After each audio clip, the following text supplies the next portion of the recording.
Hello friends, welcome to my channel. ఈరోజు మన video ఏంటంటే మేము చేసే మసాలా వ్యాపారంతో కొన్ని పిల్లలు తినే ఫుడ్ ఐటమ్స్ని మేము సేల్ చేస్తూ ఉంటామండి. మేము ఇది మసాలా వ్యాపారం స్టార్ట్ చేసిన తర్వాత చాలా లేటుగా స్టార్ట్ చేసాం. ఇవి యాడ్ చేసి ఇవి షాప్స్కి వేయటం చాలా లేటుగా స్టార్ట్ చేసామన్నమాట. మేము ఇవి స్టార్ట్ చేసి ఒక 1 year అవుతుంది.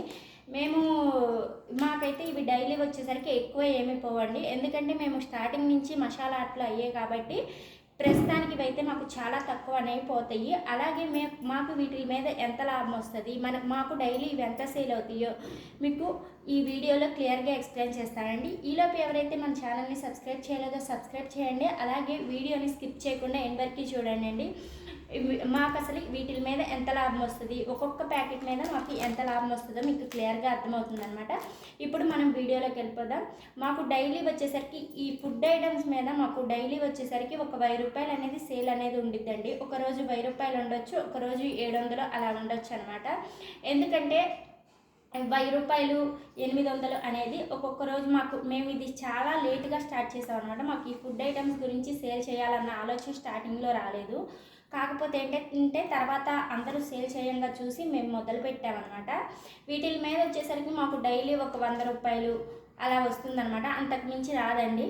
ఎందుకంటే మేము షాప్స్ వాళ్ళకి అలవాటు చేయలేదు కాబట్టి మాకు అంతకన్నా ఎక్కువ రాదు. మ్యాక్సిమం వచ్చేసరికి 100-200 లోపే. 100 రూపాయలు లాభం రావడం కోసమే మనం 1500 అనేవి సేల్ చేస్తే మనకు 100 రూపాయల లాభం అనేది వస్తుందన్నమాట. అదే 2000 సేల్ చేస్తే ఒక 150-200 లోపు అనేది లాభం వస్తుంది. మాకు డైలీ వచ్చేసరికి మ్యాక్సిమం చెప్పా కదండి, 1000 రూపాయలు లేకపోతే 700-800, ఇంతకన్నా లాభం అయితే రాదు. కాకపోతే ఏంటంటే మాకు మసాలా అట్టలతో పాటు ఇవి కూడా యాడ్ అయితే ఒక రూపాయి కలిసిద్ది కదా అని చెప్పి, అలాగే ఒకవేళ మసాలా అట్టల బేరం అనేది లేకపోతే కనీసం వీటి మీద వస్తాయి కదా అన్న ఉద్దేశంతో స్టార్ట్ చేశాము.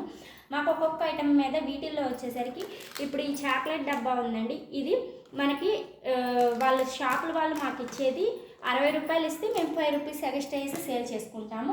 ఏ ఐటమ్ అయినా సరే వాళ్ళకి షాపుల వాళ్ళకి కొంచెం ఎక్కువ అమౌంట్ ఇచ్చి మాకు తక్కువ పడేటట్టు. ఇదేమో 5 రూపీస్, ఈ చాక్లెట్ డబ్బా 10 రూపీస్, అలా ఒక్కొక్క దాని మీద ఒక్కొక్క లాభం అనేది ఉంటుందన్నమాట. కొన్నిట్లో అయితే ఒక 2 రూపీస్ 3 రూపీస్ అనేది కూడా లాభం ఉంటుందన్నమాట. అలా చూసుకొని మేము షాపులు చేసుకుంటామండి. ఎందుకంటే షాపుల వాళ్ళకి సేల్ అయ్యేది చాలా లేటుగా. అలాగే మాకేంటంటే మేము సేల్ చేసేటప్పుడు ఏంటంటే డైరెక్ట్గా సేల్ చేసేస్తాం కదా, ఆన్ ద స్పాట్ మనకి అమౌంట్ అనేది వస్తుంది.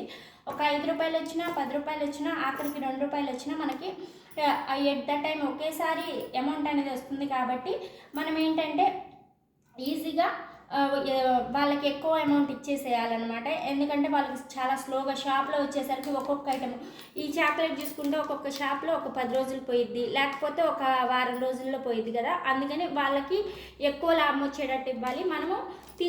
మనం అమ్మేటప్పుడు తక్కువ లాభం చూసుకొని అమ్మాలన్నమాట. ఇవి మసాలా అట్టలాగా అట్టకు వచ్చేసరికి 10 రూపాయలు ఇలా ఉండదండి. ఒక్కొక్క ఐటమ్ మీద ఒక్కొక్క రేట్ అనేది ఉంటుంది. దీని మీద 5 రూపాయలు, దీని మీద 5 రూపాయలు, దీని మీద 10 రూపాయలు, దీని మీద 10 రూపాయలు, అలాగే ఈ రెండింటి మీద కలిపి ఒక 25 రూపాయలు, దీని మీద కలిపి ఒక 10 రూపాయలు, అలాగే ఒక్కొక్క దాని మీద ఒక్కొక్క రేట్ అనమాట. ఒక్కొక్క దాని మీద మనం టోటల్ యావరేజ్ చేసుకుంటే చెప్పా కదండి, 100 రూపాయలు 150 రూపాయలు, 100 రూపాయలు లాభం రావాలంటే కంపల్సరీ మనకి 2000 అనేది 1000 రూపాయలు అనేది కంపల్సరీ ఇది సేల్ ఉంటే మనకి 100 రూపాయల లాభం అనేది వస్తుందండి. అలాగే కొంతమంది ఏంటంటే ఓన్లీ వీటి మీద సేల్ చేసుకునే వాళ్ళు ఉంటారు. వాళ్ళు ఎలా సేల్ చేస్తారా అనేది నాకు ఐడియా లేదు. కానీ కాకపోతే ఏంటంటే మేమైతే మసాలా వ్యాపారంతో పాటు ఇవి స్టార్ట్ చేసినాక మాకైతే 100 రూపాయలు 150 రూపాయలు 200 రూపాయలు, పిల్లలకి స్కూల్స్ ఎక్కువ ఉంటేనే ఇవి సేల్ అవుతాయండి. పిల్లలకి స్కూల్ లేకపోతే మళ్ళీ ఇవి తక్కువగా సేల్ అవుతాయి. ఎందుకంటే పిల్లలు స్కూల్కి వెళ్తా ఉంటే కంపల్సరీ పేరెంట్స్ ఇవి ఇప్పిస్తూ ఉండాలి కాబట్టి పిల్లలు స్కూల్కి వెళ్తే సేల్ అవుతాయి. పిల్లలు స్కూల్కి వెళ్ళకపోతే తక్కువ సేల్, చాలా తక్కువ సేల్ ఉండిద్ది. అప్పుడు 50 రూపాయలు కూడా రావు. కాకపోతే ఏంటంటే అన్నిటితో పాటు కవర్ అయిపోతాయని మేము ఇవి యాడ్ చేసాం తప్ప అంతకు మించి ఏం లేదు. వీటి మీద ఎక్కువ వస్తాయో రావో కూడా నాకు ఐడియా లేదండి. మాకు వచ్చే అమౌంట్ గురించి అయితే మేము చెప్తున్నాము. మాకైతే మ్యాక్సిమం 100-150 అంతేనండి. ఎందుకంటే 1 year నుంచి చూస్తున్నా కాబట్టి నాకు ఐడియా ఉందన్నమాట. 100 రూపాయలు, 150 రూపాయలు, ఒక్కొక్క దాని మీద ఒక్కొక్క లాభము. చెప్పా కదండి, కొన్నిటి మీద 10 రూపాయలు వస్తుంది, కొన్నింటి మీద 12 రూపాయలు వస్తుంది, కొన్నిటి మీద 5 రూపాయలు వస్తుంది, కొన్నిటి మీద 5 రూపాయల లోపే వస్తుంది. అందుకని యావరేజ్గా మనం వేసుకోవాలంటే 7 రూపాయలు, 8 రూపాయలు ప్రతి దాని మీద టోటల్గా వేసుకోవాలంటే 7 రూపాయలు, 8 రూపాయలు లాభం అనేది వేసుకోవాలండి. ఇప్పుడు ఇది ఉందంటే మాకు వచ్చేది 10 రూపాయలు లాభం అండి. ఇలా ఒక్కొక్క ఐటెం మీద ఒక్కొక్క లాభం అనేది వస్తుంది అనమాట.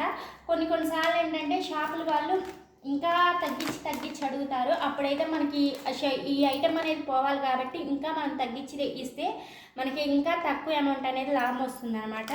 ఓకేనండి, ఇవి నేనైతే కొన్ని చూపించానండి ఐటమ్స్, ఇంకా కొన్ని ఉన్నాయి. కాకపోతే ఏంటంటే మేము ఒక్కొక్క రోజు ఒక్కొక్క ఐటెం ఏవి ఎక్కువ, ఏ లైన్కి వెళ్తే ఏవి ఎక్కువ సేల్ అవుతాయో చూసి తెచ్చుకుంటాము. అలాగే ఒక్కొక్క రోజు ఏంటంటే ఇవి కాకుండా వేరే ఐటెం మారుస్తూ ఉంటాము. ఇలా మార్చినప్పుడల్లా మీకు వీడియో పెడతానండి. ఇవాళ అయితే మేము సేల్కి తీసుకెళ్ళడం కోసం ఈ ఐటమ్స్ అనేవి తెచ్చుకున్నాము. ఎందుకంటే రేపు మేము మా హస్బెండ్ వెళ్ళే లైన్కి ఇవి సేల్ అవుతాయి కాబట్టి ఈ ఐటమ్స్ అనేవి తెచ్చుకున్నాము. ఒక్కొక్క రోజు ఒక్కొక్క ఐటెం అనేది ఉంటుందండి, డైలీ ఒకే ఐటెం ఉండదు. కాకపోతే కొన్ని అనేవి సేమ్ ఉండొచ్చు, ఎందుకంటే అన్ని చోట్ల సేమ్ పోయేవి కూడా ఉంటాయి కదా ఐటమ్స్ అనేవి. ఓకేనండి, ఇవన్నీ నేను ఎప్పటి నుంచో చెప్దాం అనుకున్న ఫుడ్ ఐటమ్స్ గురించి. ఓకేనండి, వీడియో నచ్చినట్టయితే ఒక చిన్న లైక్ చేయండి. అలాగే మన ఛానల్ని సబ్స్క్రైబ్ చేయకపోతే సబ్స్క్రైబ్ చేసుకోండి. బాయ్ అండి.